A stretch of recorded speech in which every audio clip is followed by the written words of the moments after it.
layaknya petani yang menyamai dan merawat benih hingga panen nanti. Rekan-rekan guruku, murid bagaikan benih yang kita tuntut laku dan tumbuh kembang kodratnya. Dengan berdiri di depan untuk memberikan teladan, dengan berada di tengah untuk menguatkan keinginan, dengan berada di belakang untuk memberikan dorongan. Kita adalah guru pembelajar merdeka yang menuntut murid kita sesuai kodratnya. Mari jadikan murid kita murid yang merdeka, seperti filosofi pendidikan Ki Hajar Dewantara.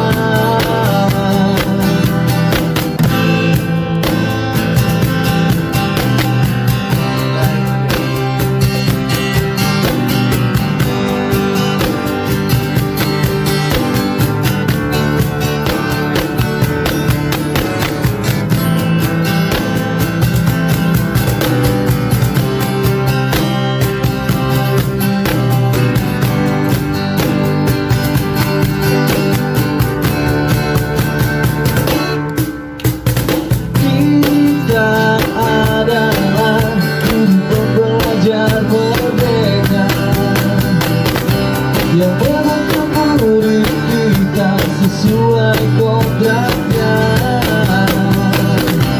Mari jadikan murid kita murid yang merdeka, seperti filosofi pendidikan Ki Hajar Dewantara. Kita adalah guru pembelajar merdeka yang menuntut murid kita sesuai kodratnya. Mari jadikan murid kita murid yang merdeka, seperti. Assalamualaikum warahmatullahi wabarakatuh. Dengan nama Allah yang Maha Pengasih dan Maha Penyayang, kami membuka acara ini dengan memanggilkan puji syukur kita terhadap kematian Allah Subhanahu. Semoga senantiasa berjaya kepada Nabi besar Nabi Muhammad SAW.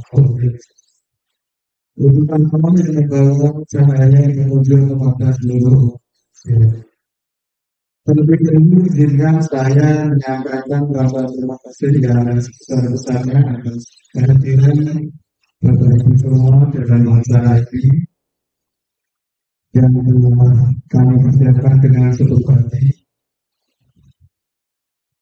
Kehadiran Anda di sini merupakan kebanggaan bagi kami dan memberikan semangat bagi kami dalam mewujudkan keberhasilan acara ini. Acara yang kita diri hari ini adalah momen yang istimewa melalui acara ini dapat saya bagi pengetahuan serta saudara. Tanpa berkata, mari kita mulai acara ini dengan penuh semangat dan bergembira. Saya yakin acara ini akan menjadi sarana yang bermanfaat bagi kita semua. Sebelum kita untuk sambutan ini, mari kita sama-sama hadirkan puji syukur kepada Tuhan Yang Maha segala limpahan rahmat-Nya serta semoga acara ini jalan lancar sukses.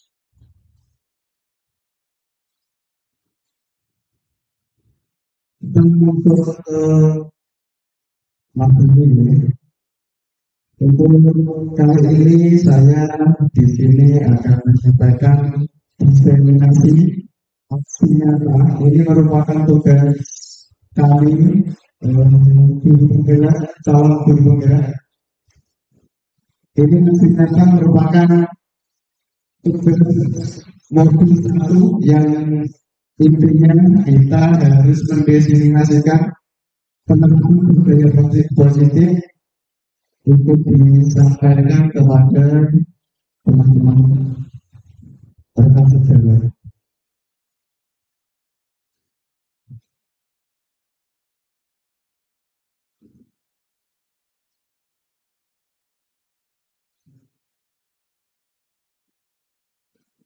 Kemudian saya mengikuti CCP angkatan 10 Kabupaten Gerobogan. Untuk di sini akan menyampaikan diseminasi penerapan budaya positif bagi sekolah. Selamat datang para guru hebat. Mari belajar bersama, berkolaborasi, saling mendukung demi mewujudkan disiplin positif di sekolah ini. Dan akan kita pelajari yaitu konsep utama modul budaya positif membentuk teman belajar. Kedua, ada disiplin positif. Ketiga, motivasi perilaku manusia. Keempat, kebutuhan dasar. Kelima, posisi kontrol. Yang keenam adalah tiga efektivitas.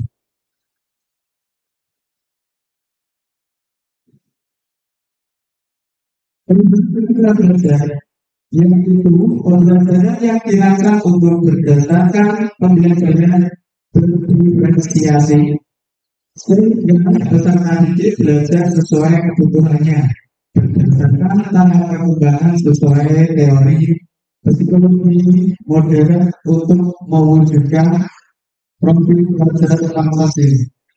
Sudah kita pahami bahwa 5 profil pelajar Pancasila yaitu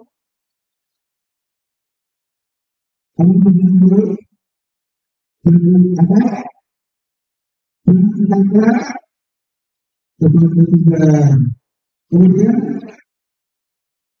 yang berkelompok berbedaan global, kreatif, mandiri, bernalar, seperti yang sudah dilakunya.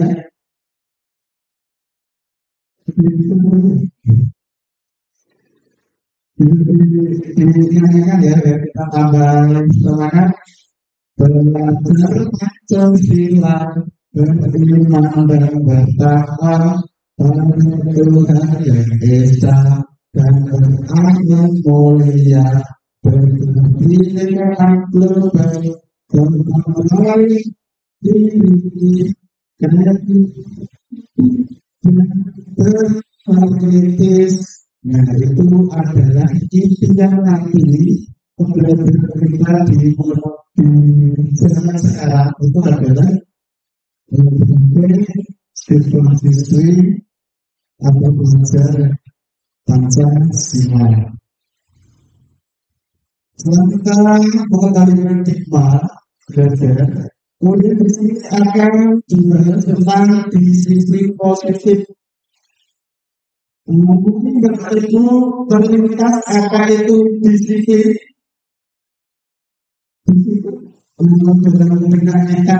Disiplin itu apa? Mungkin disiplin itu harus aturan. Disiplin itu sudah dari kata disiplin yang artinya benar. Disiplin mengacu pada disiplin diri yang memiliki tanggung jawab terhadap apa yang dilakukannya berdasarkan nilai-nilai yang baik.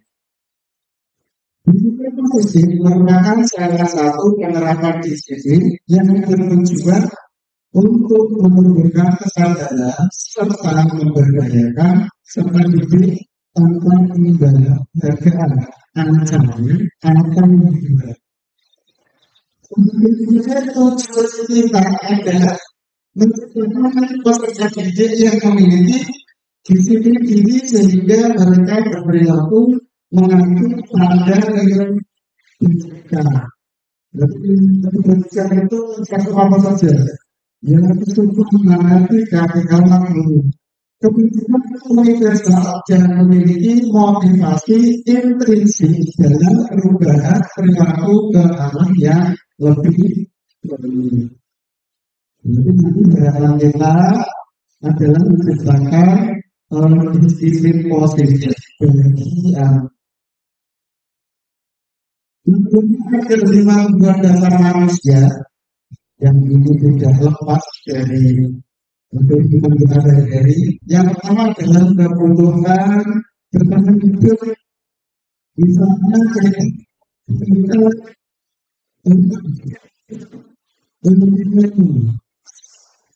anggaran tempat tinggal. Nah, perkembangan dan kesehatan itu merupakan salah satu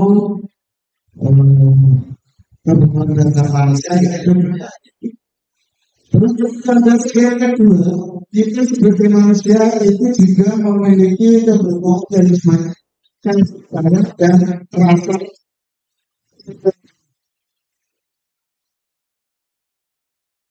kasih sayang dan rasa diterima.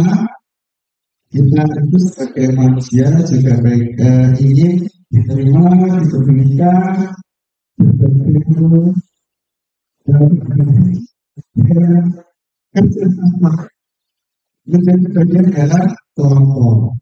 Yang kita juga perlu kasih sayang dan rasa diterima.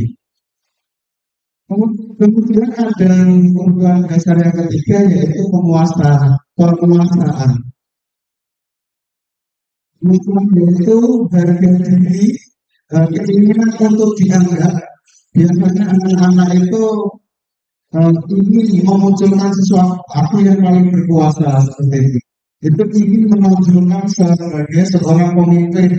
Saya yang paling pintar, saya yang paling kuat, saya paling hebat. Kemudian ada berprestasi, ingin diakui, ingin dihargai, ingin menonjolkan sesuatu dengan kekuasaan ini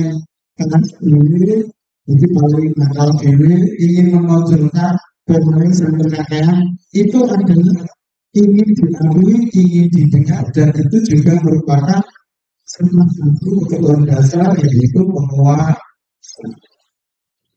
Terus ada kebutuhan dasar kebebasan. Individu setiap orang juga ingin merasakan yang namanya kebebasan. Saya ingin melakukan mencoba hal-hal baru, untuk mengendalikan arah dirinya, tidak terpaksa, tidak mau diatur. Kemudian ingin mengungkapkan apa sesuatu yang ada yang bebas. Terus yang sebenarnya ada kemudian lagi ada yang namanya kesenangan.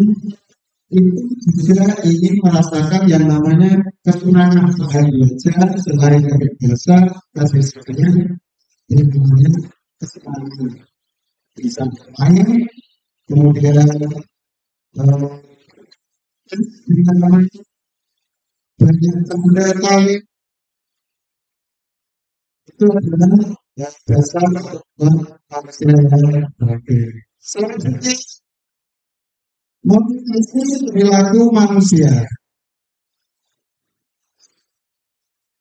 Motivasi merupakan dorongan yang timbul dari seorang secara sadar atau tidak sadar untuk melakukan suatu tindakan dengan tujuan tertentu. Motivasi perilaku manusia. Yang pertama, menghindari ketidaknyamanan dan hukuman. Karena untuk anak-anak itu untuk motivasi perilaku dianggap dia taat, dia disiplin, itu dengan cara menghindari ketidaknyamanan dan hukuman. Murid melakukan disiplin itu karena murid itu takut di buku. Ini merupakan motivasi eksplisit. Oh, siswa ini takut taat, tetapi sebenarnya karena waktu itu adalah faktor dari uang. Terus yang kedua, mendapatkan imbalan atau penghargaan dari orang lain. Biasanya anak-anak peringkat satu, peringkat dua, peringkat tiga, kita beri dia, kita beri peringkat satu mendapatkan hadiah, kita beri imbalan, beri hadiah. Nah, ini murid melakukan disiplin, iya betul disiplin, apakah bisa memotivasi? Murid melakukan disiplin ketika mendapat imbalan, ini merupakan motivasi ekstrinsi. Oh, berarti karena dia hanya ingin mendapatkan imbalan, itu motivasinya tidak maksimal. Pasti dalam pikiran anak yang lain, pasti yang juara satu orang itu saja. Tapi juara orang itu kita memberikan motivasi terima dari jalan. Terus yang ketiga, gajikan diri sendiri. Bukan disiplin karena dengan gajikan dirinya. Ini merupakan nilai intrinsik. Nanti yang kita akan gali yaitu adalah mengenai poin ketiga, menghargai nilai diri, gajikan diri sendiri, yaitu memunculkan agar ini disiplin dan bukan karena diri dari dihargai. Bagaimana disiplin karena hanya iya karena takut jangan takut untuk berikut belum berdiri diri. Nah, kita akan bahas yaitu adalah memotivasi menghargai nilai kebajikan yang ada diri sendiri. Itu nanti yang akan muncul dari hatinya. Nah, ini adalah konsep disiplin dengan ide itu gagal. Ini merupakan yang kita sebelumnya kita anggap ini dengan cara ini, dengan agar ini mampu memberikan disiplin. Tapi ini ternyata konsep yang selama ini kita anggap itu sudah betul, kita lakukan, ternyata ini salah. Konsep identitas gagal ini yang pertama kita memberikan hukuman. Ternyata memberikan hukuman itu dapat mengakibatkan kesalahan, menyakiti, terus murid harus bisa takut. Kalau kita takut, kemudian kasih hukuman itu memaksa. Kamu tidak boleh. Kenapa mendengarkan alasan, langsung memberikan hukuman, pasti akhirnya akan takut. Mungkin akan membunyikan kesalahannya. Karena hukuman saya jadi takut. Mungkin dari satu dia menjadi melakukan kesalahan, sering dihukum, pasti anak-anak itu akan lama-lama menjadi rendah diri dan merasa. Kemudian konsep fisik dengan identitas gagal selanjutnya adalah memberikan penghargaan. Nah, ini anak-anak yang selalu rajin dan tadi tidak lulus, kemudian ada lagi yang berpendidikan, itu kita berikan dia. Kita anggap itu memberikan dia itu dalam dan memberikan disiplin positif, tapi sebetulnya karena konsepnya benar. itu menjadi tidak bukan hubungan atau hubungan menjadikan yang sudah saya sampaikan pasti belum jelas satu itu saja tapi jelas tidak jelas satu tiga pasti itu jadi anak-anak yang lain yang di bawah mereka tidak jelas. Kemudian mengalihkan kreativitas, tidak menjadikan semangat. Terus untuk dengan strategi. Nah ini ternyata merupakan suatu identitas yang gagal. Dalam melapas hak menghargai dirinya. Nah, kita akan jalani nanti adalah konsep disiplin dengan identitas yang sukses. Berarti dengan cara ngobrol, dengan cara memberi penghargaan yang dulu kita anggap ini wajar, dan ini dapat menimbulkan kedisiplinan, ternyata gagal atau salah. Yang identitas sukses yaitu adalah yaitu jangka pendek perlu ada monitoring berkelanjutan, ada stimulus respon, mungkin menghormati peraturan, terus kehilangan waktu untuk merenungi kesalahan. Dan yang terakhir itu adalah restitusi. Restitusi itu yang akan kita terapkan. Dan menjadi hal yang harus kita dalami yaitu restitusi. Restitusi itu apa? Yaitu murid bertanggung jawab atas perilakunya. Fokus pada pemecahan masalah. Yang ketiga, murid menghormati dirinya dan orang lain.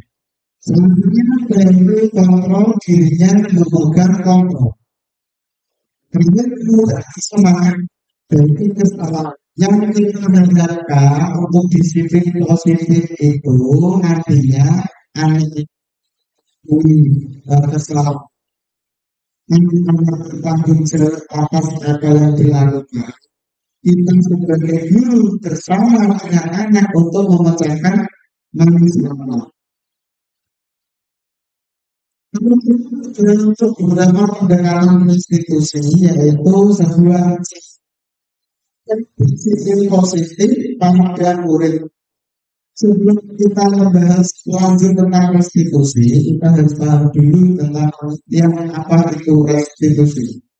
Restitusi adalah proses menciptakan kondisi bagi murid untuk memperbaiki kesehatan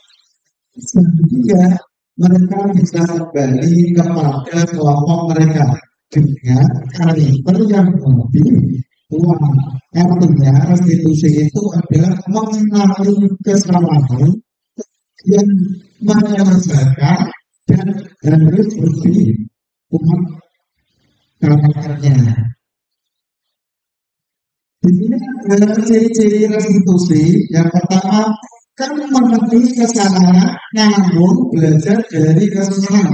Karena kamu melakukan kesalahan, ini kalau dulu kamu hukum, kalian membersihkan kamar mandi, kalian berjalan sini, karena kalian mudah, kalian itu sebab kita tidak memberi kesalahan, tapi kita belajar dari kesalahan. Nanti kita bisa masukan yang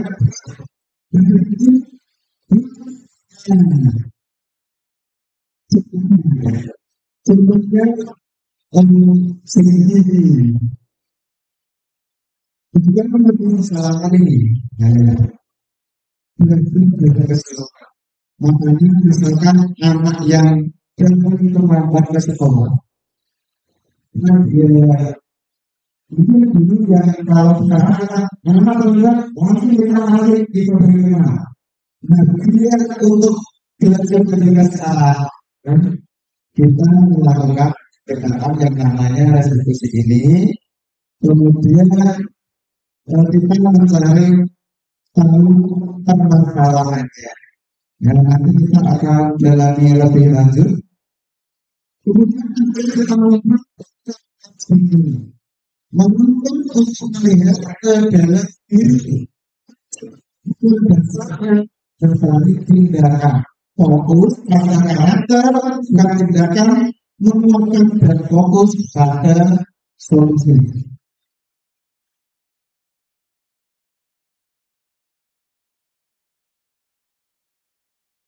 Dan ini ada perbedaan. Seperti kita perhatikan ada 3 contoh kasus siswa yang sering tidak mengerjakan PR. Kita bisa berbeda antara hukuman, konsekuensi, dan restitusi. Yang pertama ada yang namanya hukuman. Hukuman.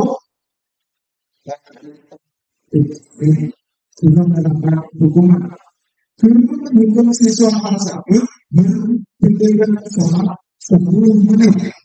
Dan terjadi itu pemegang perlakuan kasus hukuman.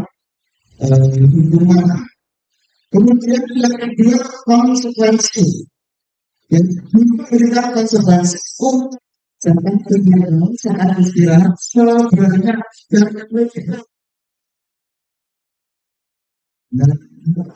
itu sebenarnya secara malam ini. Namun bersama saya jalan kesehatan itu hanya sikapnya seperti kali. Nah, itu konsekuensi yang jelas dan siswa menghormati orang tapi itu tidak akan berdampak positif. Yang kedua, restitusi. Guru menanyakan keyakinan kelas dirinya dan membantu siswa menyelesaikan masalahnya. Saya ditanya ketika teman-teman, iya betul, restitusi itu intinya kita dengan anak-anak sama membuat kesepakatan dan itu nantinya akan yang harus kita laksanakan bersama-sama seperti peraturan dan kesepakatan. Terus jika kita sudah menyepakati dengan anak-anak, kita memberikan poin apa yang kesepakatan nanti harus apa, itu nanti akan ada jalan keluarnya. Tidak langsung memberikan nanti akan kita perlu. Terus kita itu menjadi 5 posisi kontrol restitusi, yaitu ini semua ini sudah ini melakukan kesalahan yang itu dan itu menurut saya bisa merupakan disiplin positif. Yang kedua membuat rasa bersalah. Kemudian bisa kita berbicara, kita duka, bantuan.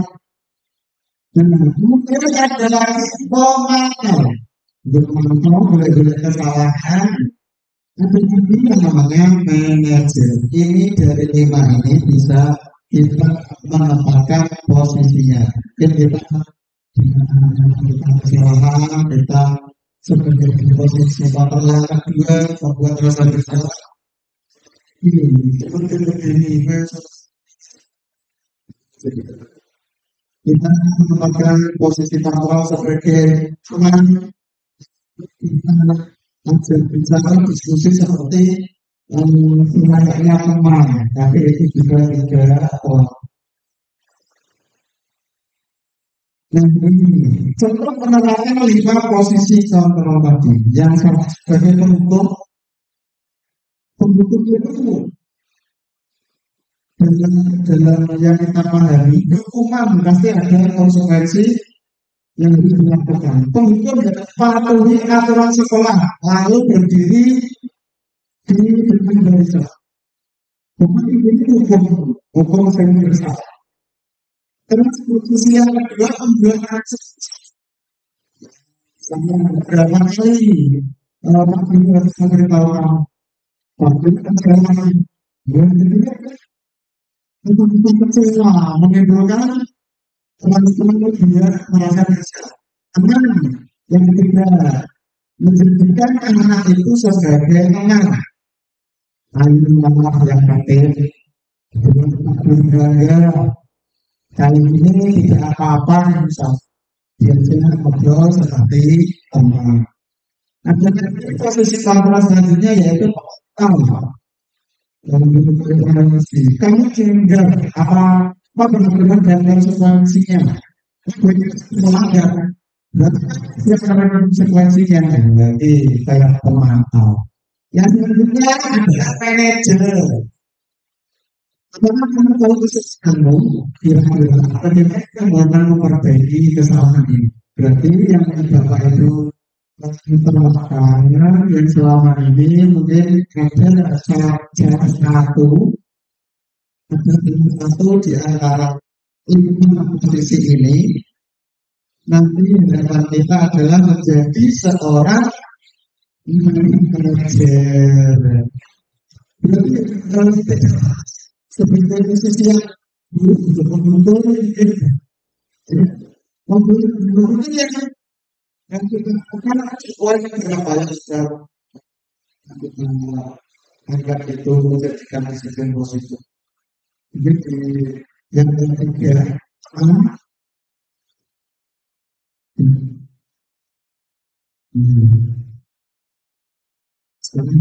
membuat mengajak anak untuk berbuat yang hal yang baik. Biasanya hal ini anak atau peserta didik terlalu akrab sebenarnya kontrol sebagai teman itu baik, tapi jika terlalu sering nanti bisa menceritakan.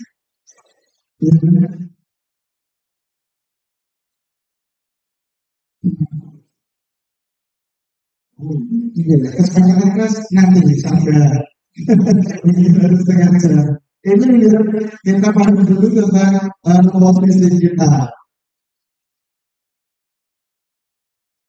Nah, ini posisi kontrol restitusi yang pertama adalah mengukur bahwa ini salah gitu. Seorang pengukur bisa memberikan hubungan fisik maupun verbal. Ciri-ciri pengukur biasanya menggunakan ada ya. Maka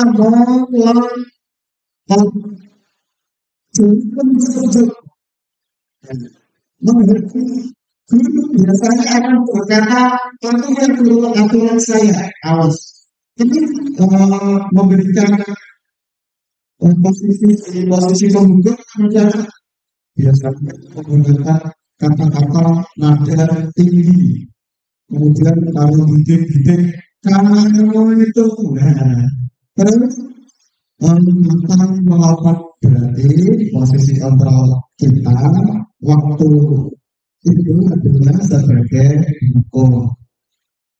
Terus yang kedua sebagai posisi kontrol dia adalah membuat rasa bersalah.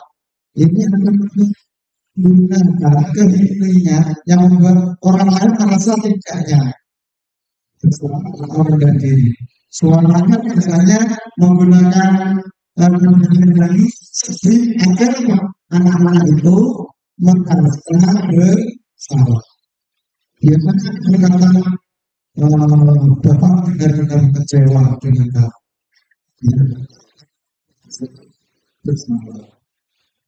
Dan posisi yang ketiga yaitu sebagai teman. Posisi teman ini menggunakan hubungan yang baik untuk mengambil seseorang. Cirinya nadanya itu ada dan suka bercanda. Jadi biasanya berkata ya sudah tidak apa-apa itu akan membantu. Terus selanjutnya adalah posisi kontrol sebagai pemantau. Posisi pemantau berdasarkan aturan-peraturan dan konsekuensi. Ciri-cirinya nada suara datang ke satu formal. Biasanya ada berkata kamu tahu sanksi atau konsekuensinya. Biasanya itu adalah data di posisi pemantau.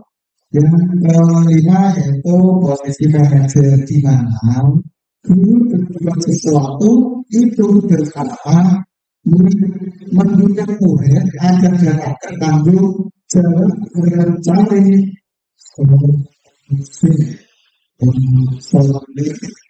solusi dari apa yang telah kita buat. Ciri-cirinya nadanya harus bahasa tubuh tidak bagus, guru akan berkata apa yang kita yakini.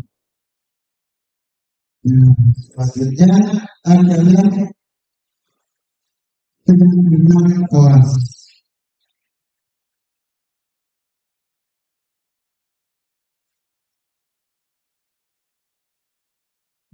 Pimpinan kelas.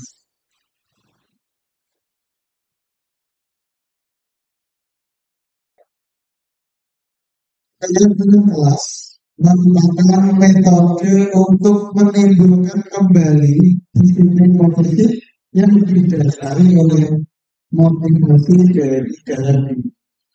Implementasi keyakinan kelas dilatar belakangi kemudian dikasih beberapa murid yang disiapkan untuk melakukan tindakan kebaikan atau kedisiplinan.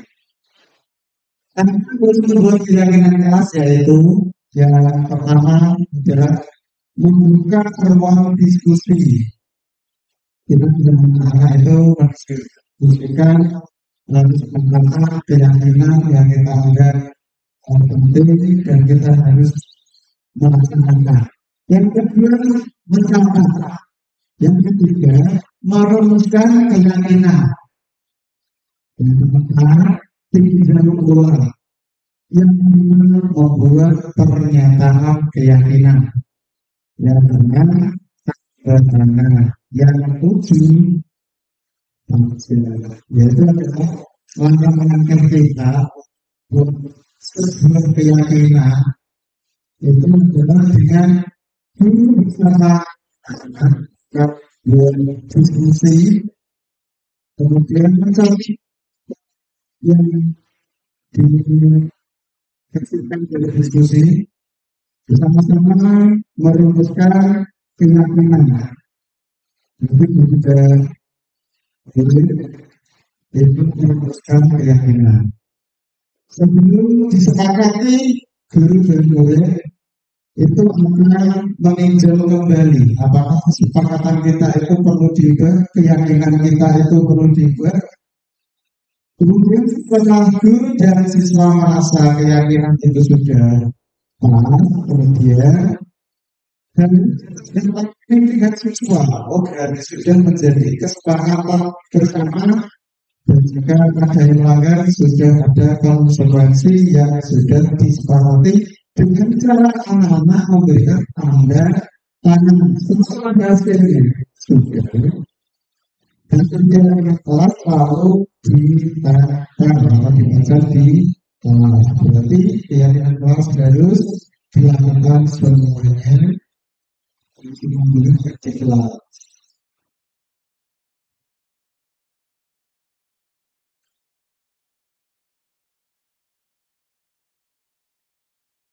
Yang keyakinan kelas yaitu adalah yang pertama bisa menumbuhkan ketertiban murid dalam membentuk keyakinan kelas untuk mencapai kelas impian bersama guna pembelajaran yang efektif.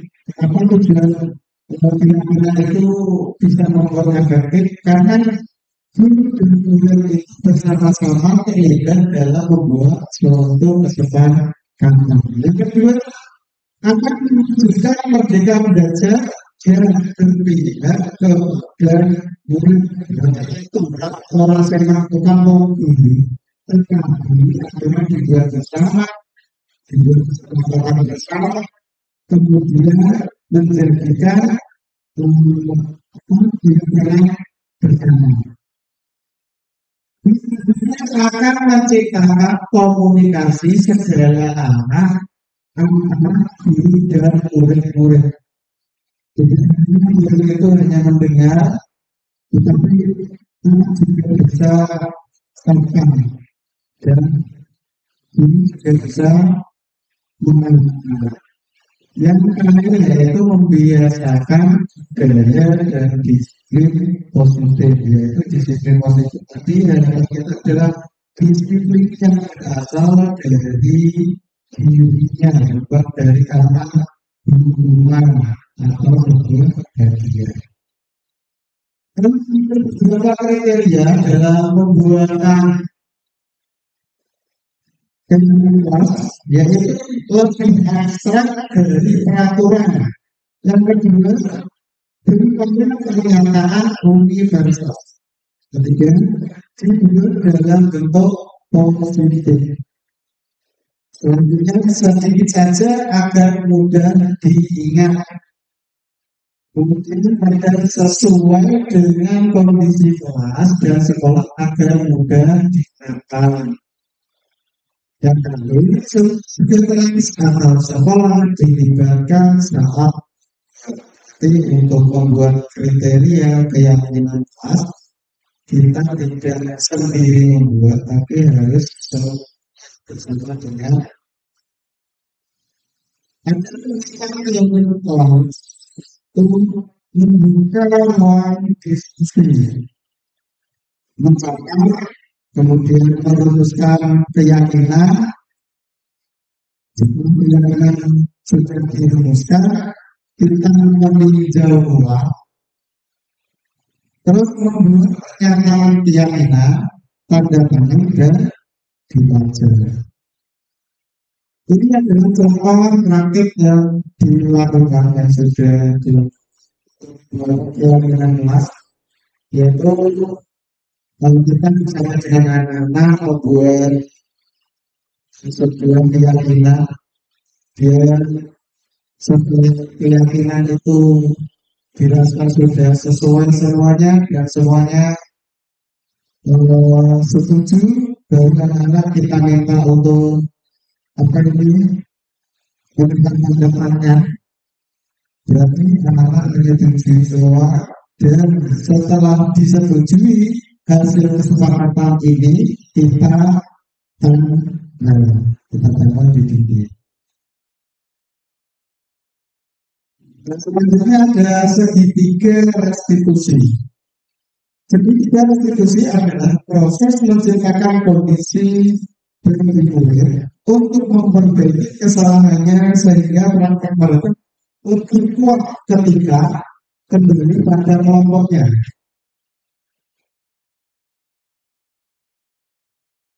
Nah, ini adalah gambaran tentang segitiga restitusi. Yang pertama adalah menstabilkan identitas. Kita semua akan melakukan hal yang terbaik yang bisa kita lakukan.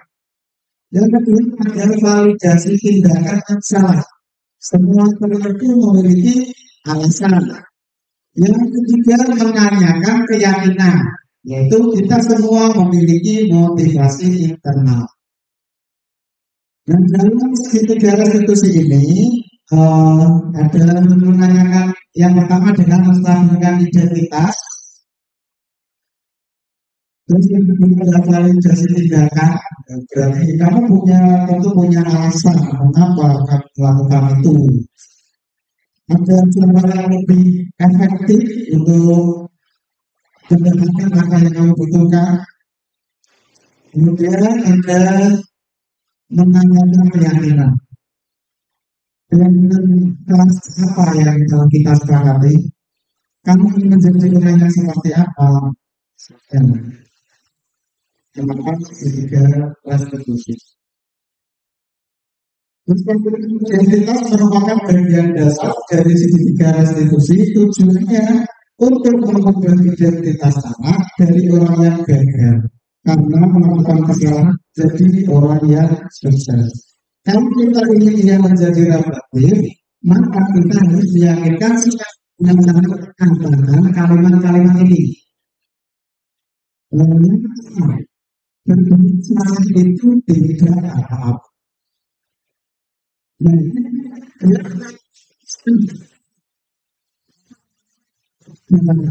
jika membuat kesalahan, kita sebagai guru yang pertama harus bisa menstabilkan identitas.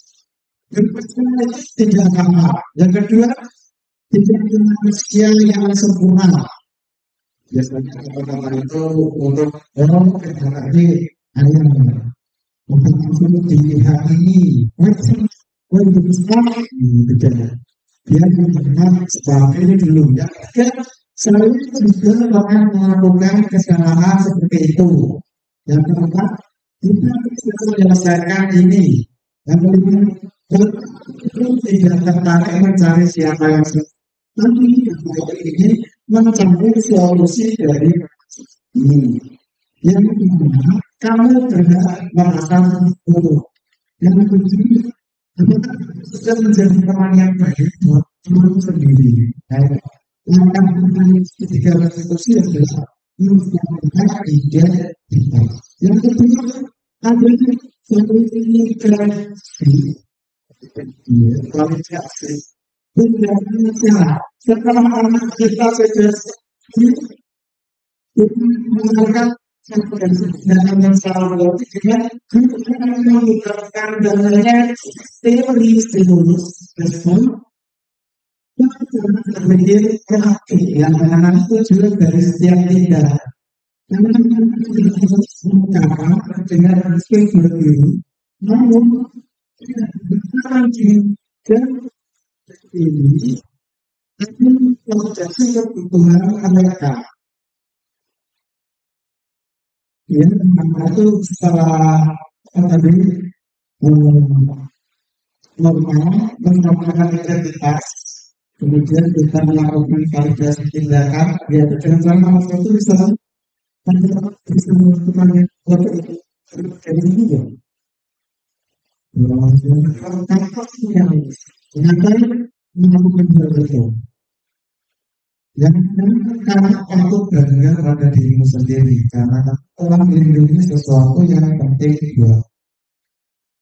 Yang kedua, kamu boleh mempertahankan sikap itu, tapi kamu harus menambahkan sikap yang baru.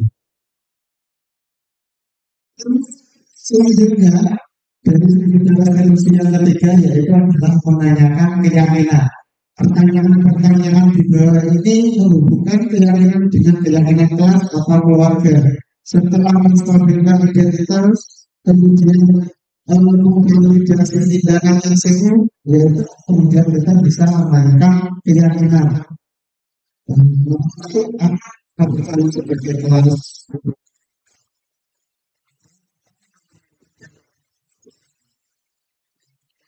Dan kita yang kamu mau jadi orang seperti apa?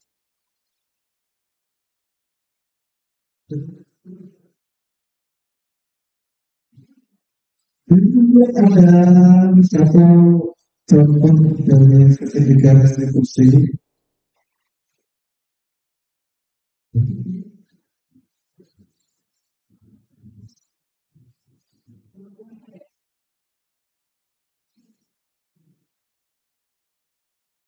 Dan kita perhatikan ini Dimas melakukan kesalahan karena ini videonya, audionya tidak bisa. Seperti itu saja, Dimas melakukan kesalahan yaitu memakai saksi dan kenapa itu karena kita merasa kesal tugasnya selalu dijalankan. Ini merupakan contoh ketika yang diterapkan oleh guru yaitu dengan melakukan tiga tadi yaitu adalah ketika restitusi. Yang pertama tadi adalah menstabilkan identitas, dengan yang kedua validasi tindakan yang salah, dan ketiga ada menanyakan keyakinan kelas.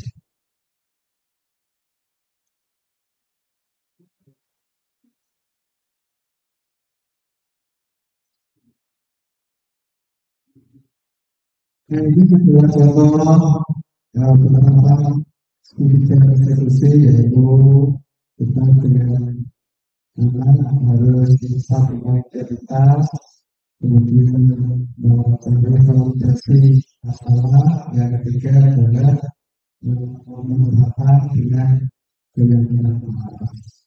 Mungkin ada hal yang ingin Bapak Ibu sampaikan, bisa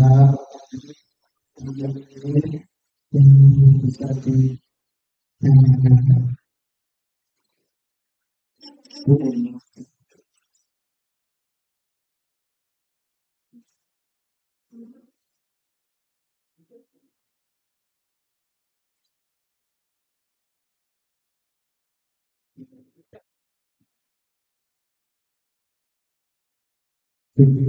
Di sini adalah contoh yang sudah kita laksanakan, yaitu dengan metode segitiga restitusi, yaitu di membuat kesalahan. Ini contoh berikut, kita simak videonya.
Dan itu adalah salah satu video gambaran dari penerapan segitiga restitusi yang bisa memberikan disiplin positif atau disiplin positif buat anak-anak. Kemudian dari yang kita sampaikan ini adalah intinya kita bisa menerapkan disiplin positif, yaitu dengan penerapan segitiga restitusi, yaitu yang pertama adalah menstabilkan kemudian memfasilitasi tindakan yang salah, baru kita menanyakan kira-kira sudah seperti yang saya sampaikan dalam Injil tadi penerapannya, mungkin itu merupakan suatu gambaran nantinya Bapak Ibu untuk menghadapi sebuah tantangan dari anak, sebuah kesalahan dari anak yang tidak langsung memberikan hukuman, namun kita harus menerapkan dengan apa teman-teman juga restitusi kita sebagai anak, kemudian kita memfasilitasi tindakan yang salah dan mengarahkan keyakinan. Mungkin ini yang dapat saya sampaikan. Terima kasih untuk waktunya. Bapak Ibu Guru sudah meluangkan waktu. Semoga apa yang kita pelajari dan apa yang saya destinasikan ini bisa bermanfaat dan nanti sebagai teman-teman juga acuan juga buat teman-teman dan semua yang nantinya mengikuti kegiatan CGP untuk selanjutnya. Terima kasih atas waktunya. Wassalamualaikum warahmatullahi wabarakatuh.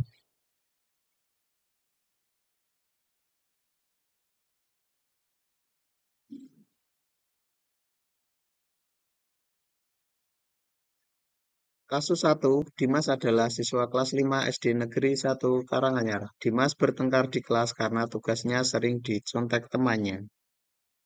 Selamat pagi Dimas. Dimas tahu kenapa Pak Guru panggil ke sini? Tidak tahu. Tadi katanya ketua kelas Dimas baru bertengkar. Iya. Sama siapa? Kenapa Dimas bertengkar? Karena saya kesal sebelah dari dia untuk pekerjaan saya. Oh, dia menyontek pekerjaan Dimas setiap hari. Kemudian kenapa Dimas marah? Sampai marah? Apa yang Dimas lakukan? Kenapa bukunya Sakti Dimas sampai disobek gitu? Marah, kesal karena tugasnya kenapa? Selalu dicontek. Iya, Pak. Ya, pastilah kalau memang tugas Dimas selalu dicontek, mungkin jika Pak Guru ada di posisi Dimas juga akan merasa kesal dan tidak rela. Tapi Bapak Guru sangat menghargai tindakan Dimas yang tidak lebih buruk dari itu, tidak sampai melakukan kekerasan, memukul atau lainnya.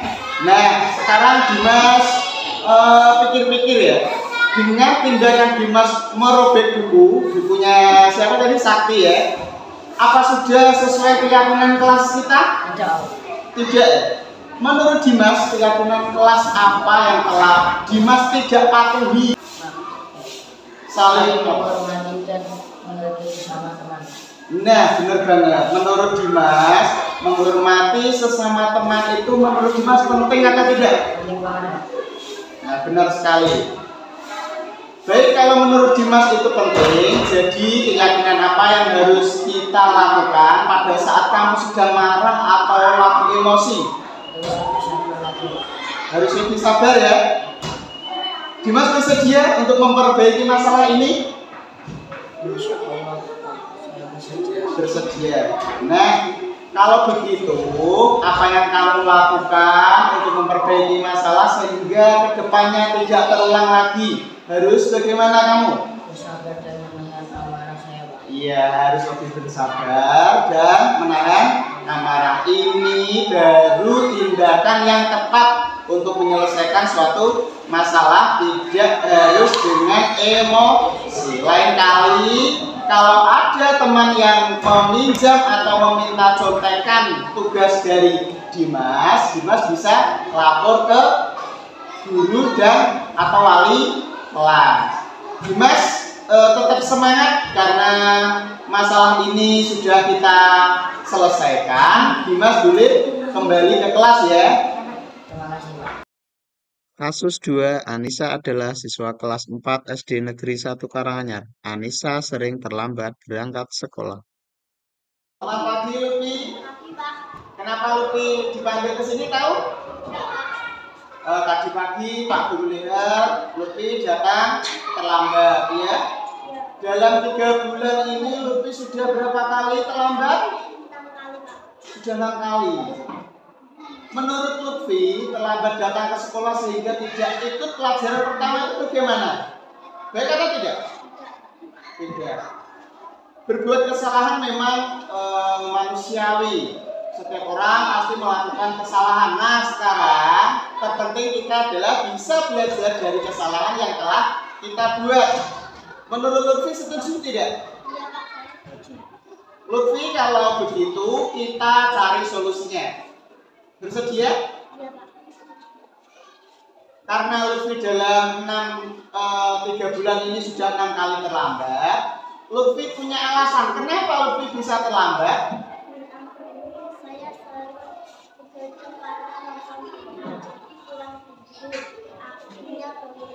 Nah, sering begadang karena nonton TV, jadi bangunnya menjadi kesiangan. Lutfi ingat keyakinan kelas kita yang telah kita sepakati. Nah, kalau misalnya nih terlambat datang ke sekolah, sudah sesuai belum dengan keyakinan kelas kita? Tidak. Nah, kalau begitu menurut Lutfi keyakinan kelas yang mana yang telah Lutfi langgar? Disiplin ya. Menurut Lutfi disiplin itu penting atau tidak?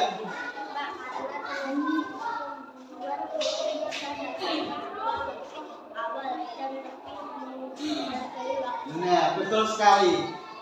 Karena menghargai waktu itu sangat penting dan tentunya sangat bermanfaat untuk kita. Sama halnya kita bisa menghargai orang yang ada di sekitar kita. Tugas-tugas itu tidak menjadi menumpuk dan kita bisa melatih rasa kepedulian.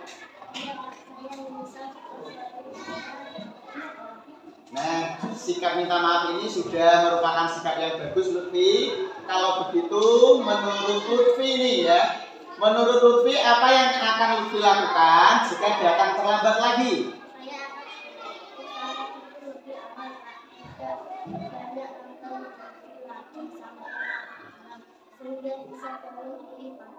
Nah, sekarang Lutfi sudah menemukan solusinya supaya tidak terlambat lagi datang ke sekolah.